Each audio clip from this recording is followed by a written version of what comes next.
और पहले खबर है असम से, जहां असम के वित्त मंत्री अजंता नेउग ने आज राज्य विधानसभा में वित्तीय वर्ष 2025-26 के लिए राज्य का बजट पेश किया है। राज्य में 2026 के विधानसभा चुनाव से पहले ये हेमंत बिस्वा शर्मा के नेतृत्व वाली असम सरकार का अंतिम पूर्ण बजट है। ये हेमंत बिस्वा शर्मा के नेतृत्व में उनका 5वां बजट होगा, जिसका गठन 2021 में हुआ था और राज्य के वित्त मंत्री ने आज पेश किया है बजट। असम बजट 2025 आज पेश किया गया है। वित्त मंत्री अजंता नेउग ने पेश किया बजट और सीएम हेमंत बिस्वा शर्मा के नेतृत्व वाली सरकार का ये अंतिम पूर्ण बजट है। चुनाव से पहले क्या क्या बड़े ऐलान किया गया, ये आपको बता दें कि राजधानी निवेश के लिए केंद्र से 18,500 करोड़ रुपए दिए गए हैं। अंतर्राज्यीय समझौते के लिए केंद्र सरकार का धन्यवाद ज्ञापन किया है और राज्य का कुल व्यय पिछले दशक में 250% बढ़ाया गया है। इसकी जानकारी अजंता नेउग ने दी है। और मिलियन मोइना योजना से 4,30,000 छात्रों को लाभ होगा। अरुणोदय के लिए 5,000 करोड़ रुपए निर्धारित किए गए हैं। वित्त मंत्री अजंता नेउग ने पेश किया है आज असम बजट 2025-26 और सीएम हेमंत के नेतृत्व वाली सरकार का ये अंतिम पूर्ण बजट है। हेमंत बिस्वा शर्मा के नेतृत्व में 5वां बजट पेश किया गया। आज राजधानी निवेश के लिए केंद्र से 18,500 करोड़ रुपए, अंतर्राज्यीय समझौते के लिए केंद्रीय सरकार का धन्यवाद ज्ञापन भी किया गया। राज्य का कुल व्यय पिछले दशक में 250% बढ़ा है, तो वही अरुणोदय के लिए 5,000 करोड़ रुपए निर्धारित किए गए हैं। और आगे उन्होंने ये भी बताया कि असम अंतरिक्ष में अपना सैटेलाइट प्रक्षेपित करेगा और असम के अपने सैटेलाइट को असम सैट कहा जाएगा। कृषि आपदा प्रबंधन, सीमा सुरक्षा प्रबंधन क्षेत्र में भी समर्पित होगा और अरुणोदय योजना के लाभार्थियों की संख्या बढ़ाकर अब 27.2 लाख करने का लक्ष्य किया गया है और 31 मार्च तक बीटीआर व अन्य क्षेत्रों में लाभार्थियों की अंतिम सूची तैयार होगी। ग्रामीण क्षेत्रों में सभी नई लाइसेंस से शराब की दुकानें बंद होंगी। जिकीर और जारी का स्थानीय भाषाओं में अनुवाद करने का निर्णय लिया गया है। वही निजुत मोइना योजना के लाभार्थियों की संख्या भी बढ़ाकर 4 लाख से ज्यादा कर दी गई है। तो इस चाय समुदाय के विकास के लिए 342 करोड़ रुपए आवंटित किए गए हैं।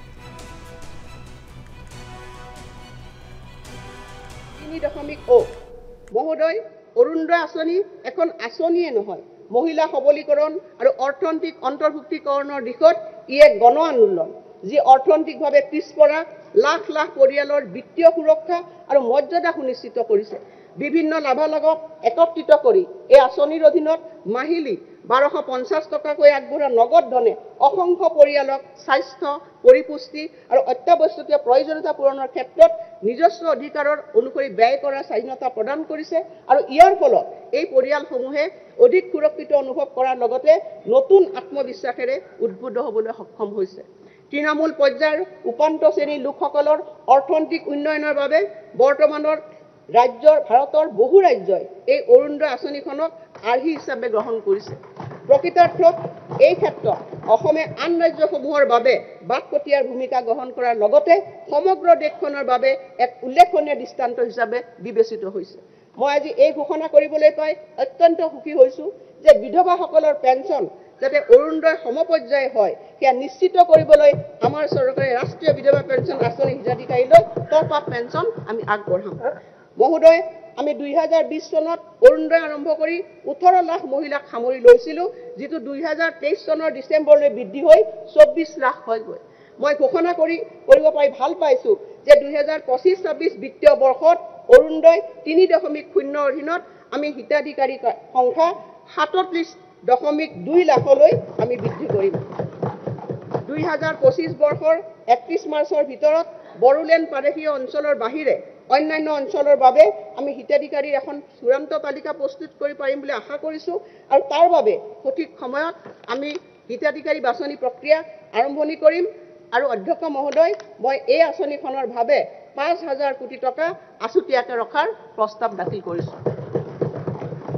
মুখ্যমন্ত্ৰীৰ মহিলা উদ্যমিতা অভিযান।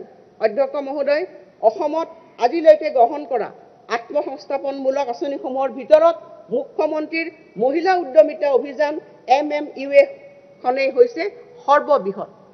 প্ৰাৰম্ভিক মূলধন হিচাপে 10,000 টকাৰ উদ্যমিতা পুঁজি আগবঢ়াই আমি গ্ৰামাঞ্চলৰ প্ৰায় 30 লাখ আত্মসহায়ক গোট আৰু নগৰাঞ্চলৰ 2 লাখ আত্মসহায়ক গোটৰ সদস্যক সামৰি ল'ম।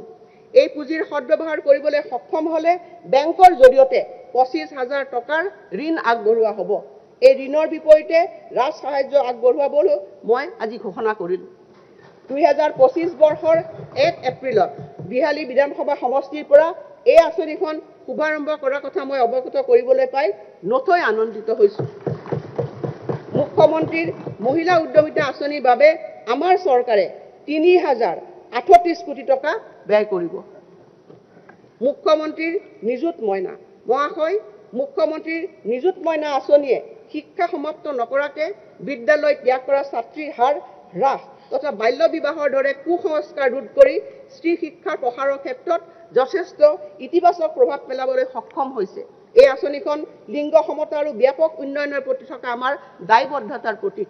10 মাহৰ বাবে প্ৰতি মাহে একাদশ শ্ৰেণীৰ ছাত্ৰীসকলৰ বাবে 1,000 টকা, স্নাতক বৰ্ষৰ প্ৰথম শ্ৰেণীৰ ছাত্ৰীসকলৰ বাবে 1,250 টকা আৰু স্নাতকোত্তৰ তথা BEdৰ প্ৰথম বৰ্ষ